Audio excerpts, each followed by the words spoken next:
All right. Hey there. Welcome to the next video in the Unit 2 AP Physics C series on forces and everything you need to know about them. This is also going to be, kind of like the last video, a very example-heavy video that focuses on inclined plane problems, which if you're so inclined, we'll go ahead and jump straight in. So an inclined plane really just means it's something at a slope, and we've got an object on that slope. And like most objects on a slope, generally its tendency is to want to slide down. And we're going to split up the forces to explain exactly why gravity causes those things to slide down the slope. So the main trick with these sorts of problems is that you actually, for the first time in this unit, need to change your coordinate system away from x and y. The reason why you don't want x and y here is because when you're trying to find acceleration, well, it so happens that the acceleration of the object is not this way. It's not this way, it's not this way, and it's certainly not this way through the surface of the incline. It's actually this way, along the surface of the incline, parallel to it. So we're going to be establishing a coordinate system called parallel and perpendicular, wherein all of our vectors that we're adding should either be parallel to the surface of the incline or perpendicular to the surface of the incline, like normal force, as we're about to find. So the format of this problem is set up as follows. We have a bunch of information, namely the mass of the object and the angle that it's at, and we're being asked to figure out the normal force on the block as well as its acceleration down the plane in two different scenarios. One, if the surface is frictionless, and two, if the surface does have friction, a coefficient of friction of 0.5 over here. So before we do anything crazy, I do want to get some setup out of the way. Either some assumptions that we make and also some free body diagram. So after zooming in a little bit, I really just want to get all of the forces onto the board here. So first off, always start with the force due to gravity, pointing straight downwards. Even though it's on an incline, it still points down towards the earth. This is going to be force due to gravity mg right here. And this is where we want to start establishing our parallel and perpendicular coordinate system. Because gravity doesn't really follow either of those, what we want to do is split up the force due to gravity into a component that is perpendicular to the surface of the incline like this, and one component that is parallel to the surface of the incline like this. And this here shows us exactly why blocks tend to slide down the incline. If you notice through these components here, the component that's parallel down here should always be pointing down towards the bottom of the incline. And that will always be the case on an inclined plane problem. So one big concept to remember and keep in mind is that through the principle of similar triangles, this angle right here on the triangle we just made corresponds to the angle down here at the very base of the triangle. There are a lot of ways you can explain this. Similar triangles is certainly one of them, but you could also think of it as the block and the surface it's on has been rotated or angled up by a factor of theta down here. And so while force due to gravity originally would be pointing straight downwards perpendicular to the block, like, if it were on flat ground, once that ground gets elevated up to an angle of theta, force due to gravity continues to act downwards, and you almost have this ghost vector here in the form of the perpendicular component of gravity. We'll call it Fg perpendicular, that is taking its place. So the angle between those two will be a factor of theta. Since we've got Fg perpendicular on the board, we'll call Fg parallel down here the other component. So mind the two symbols that I'm using there, the upside down T is for perpendicular, and the kind of parallel lines that I have right here in this subscript is indicating parallel. All right, now that's really the hard part out of the way. So now we just want to use some of the other fundamental forces we're working with. One is that this block cannot be phasing through the surface of the incline. So we're going to have a normal force that acts up and to the right, perpendicular to the surface, like you would have seen on the diagram about 3 videos ago. And finally, say we have friction. Well, which direction is friction going to act in? Well, the block is going to have a natural tendency to slide down the incline. If we were to leave it to its own devices, that's where it would go. So because the block is going to want to slide down the incline, friction is going to want to oppose that tendency by acting up this way along the incline. Now, this could change if we have like an applied force that's causing the block to slide up the incline, but we're not going to worry about that in this problem. Okay, so there's one more thing, which is we can make an assumption right off the bat here. And that's that we're going to assume that this block is not flying up and away from the surface of the incline, and it's not falling through the surface. So we can assume that the acceleration in the perpendicular direction is 0. Therefore, because there's no acceleration in the perpendicular direction, you'll notice we have two forces here, normal and FG perpendicular. And we'll assume that those two forces must be equal to each other. So Fn equals Fg perpendicular. With that assumption out of the way, we're going to save a lot of time when we jump into the problem. Okay, so heading into it, our goal really here is to find the normal force and the acceleration down the plane. The normal force, since we have this assumption here, is pretty straightforward to start solving for. If we say that the normal force equals Fg perpendicular, well, we have everything pretty much set up the way we need it. Fg perpendicular, because it's the adjacent side to the angle, is going to be associated with cosine of theta. So we'll have mg times cosine of our angle theta. And at that point, we have everything we need to plug and chug. So our mass is 10 kilograms. We'll go ahead and assume 10 meters per second squared for g. And the cosine of the angle 37 rounds everything out. So if we do that, it's going to be 100 times cosine 37, and we'll find that the normal force amounts to about 80 newtons total. Cool. So that's that. And now we want to find the acceleration. So over here, acceleration in the parallel direction will be our big question mark of the day. So to start out, we're going to use Newton's second law. In this case, it's going to be the net force in the parallel direction, again with those parallel line symbols there. And that's going to be equal to the mass of the block times the acceleration in the parallel direction. This is our goal.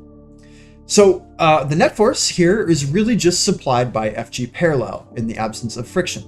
So Fg parallel equals mass times acceleration in the parallel direction, testing. And if we expand things out from here, well, we can do the same thing we did before, but now because it's the opposite side relative to the angle, it's going to be mg sine theta equals mass times acceleration in the parallel direction.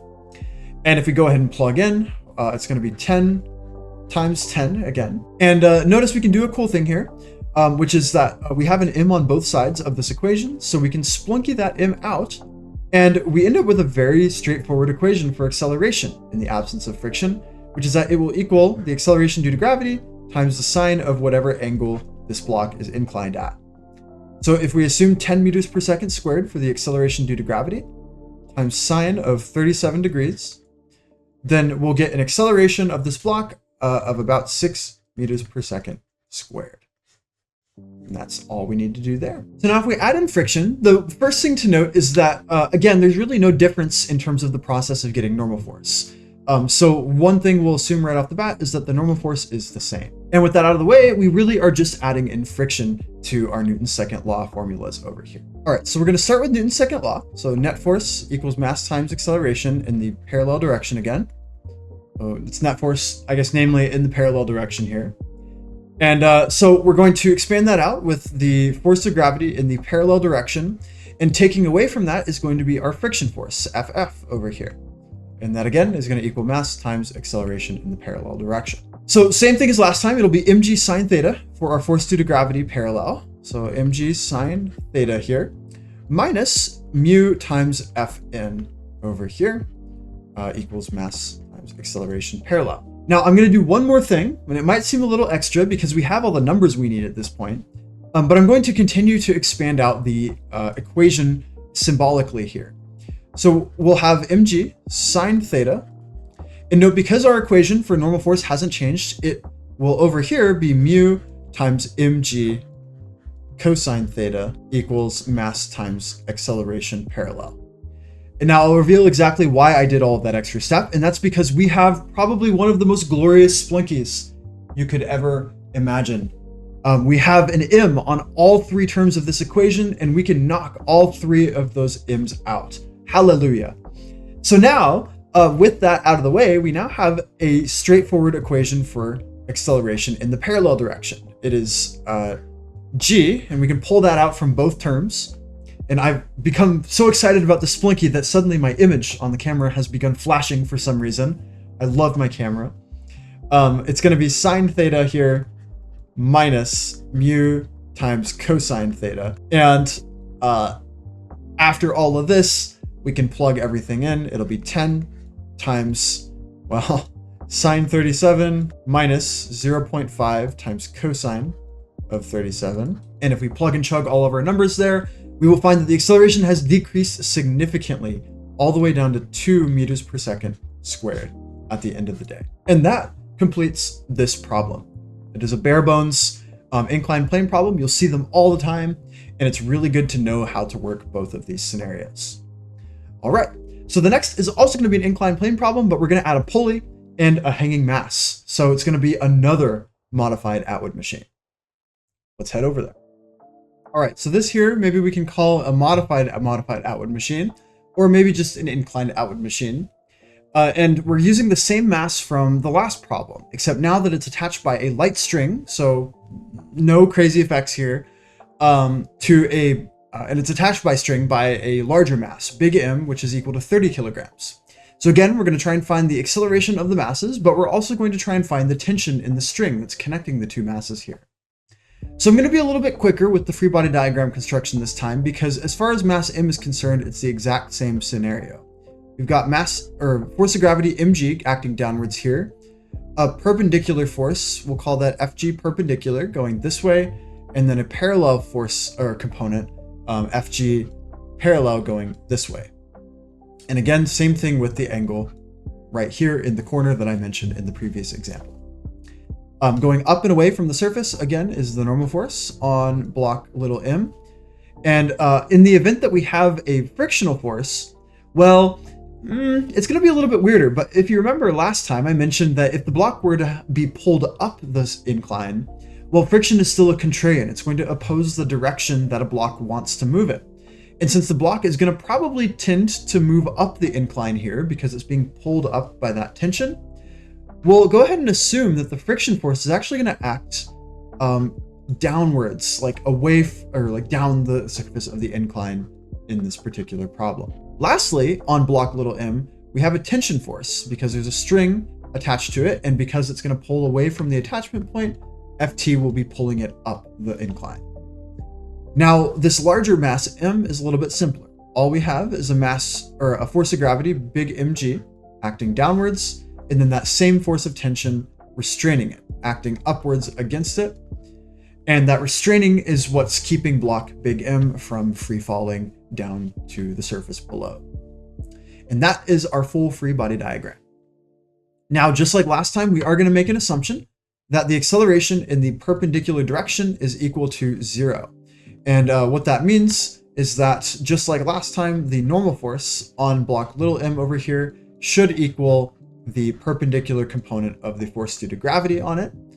And since really nothing's going to change when it comes to block little m itself, we can go ahead and assume, just like in the previous example, that Fg perpendicular will be mg cosine theta, just to save us some time and work.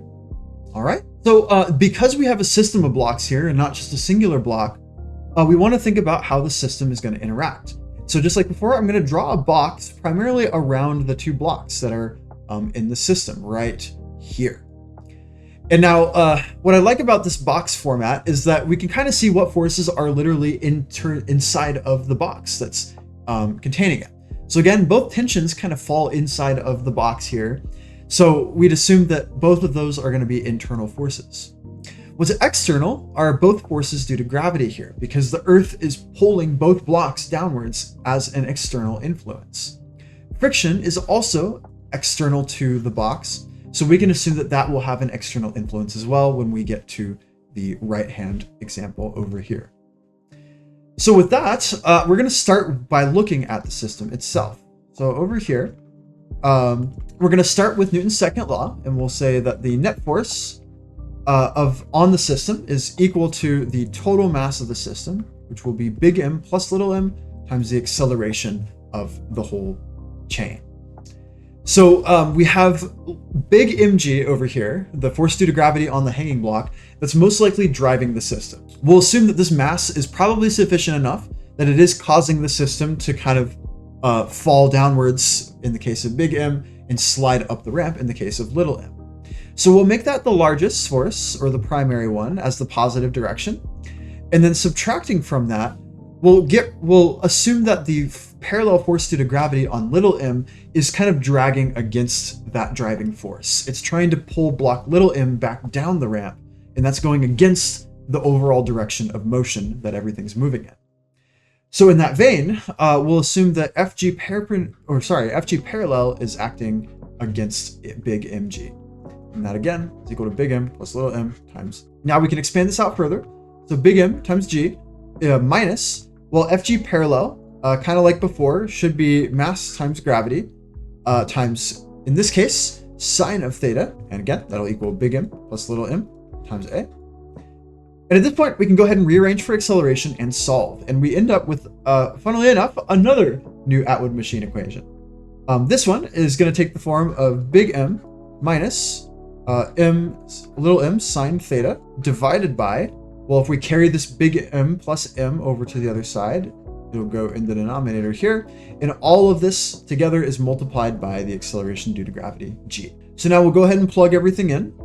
Our new mass, big M, is 30 kilograms, and our old mass, little m, if you remember from the previous example, is 10 kilograms times sine of the angle 37 degrees, and that's divided by the sum of the two masses here, and that'll turn out to be 40 kilograms, and this is all multiplied by the acceleration due to gravity, which again, just for simplicity's sake, we'll assume is 10 meters per second squared. So after running all of this through your calculator, we will find that this system has an acceleration of about 6 meters per second squared at the end of the day.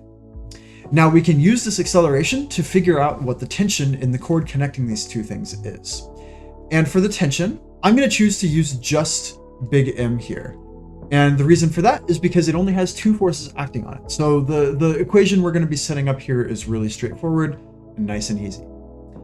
So after we set up Newton's second law, we'll find that it's going to be mass big M times g, or force big mg, driving it in the direction of motion.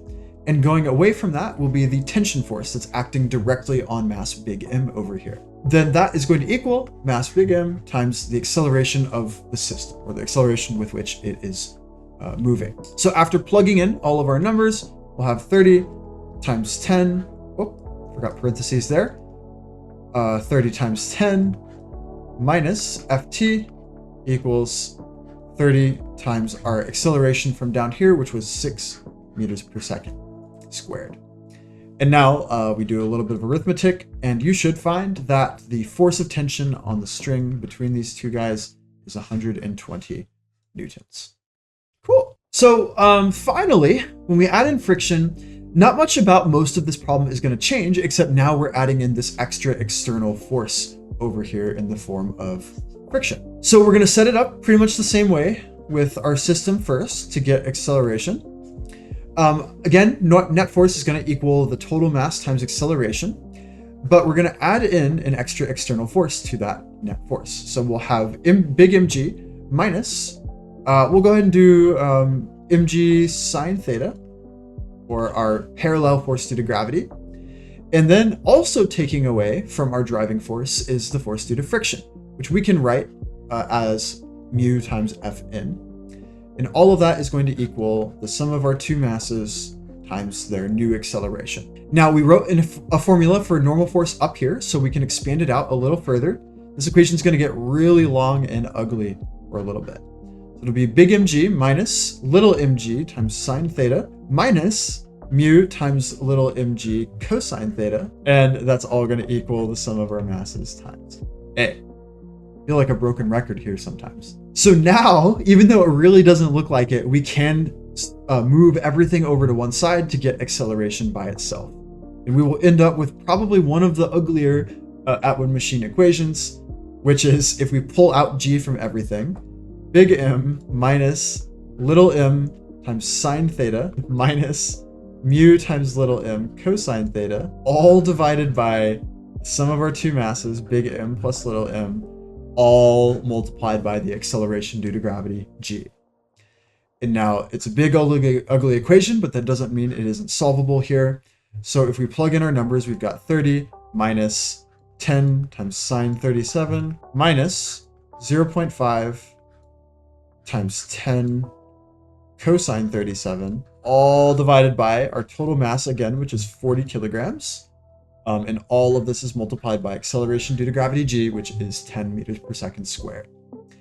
And if we do all of that nonsense, we will find that for all of that hard work and effort, we only get a difference of 1 meter per second squared. Our new result here becomes 5 meters per second squared. Man, that was a lot for a whole lot of nothing. So finally, and we're a little limited on space at this point, we're going to solve for the tension. And in this case, I'm going to keep things nice and simple because not much changes in the realm of big M over here.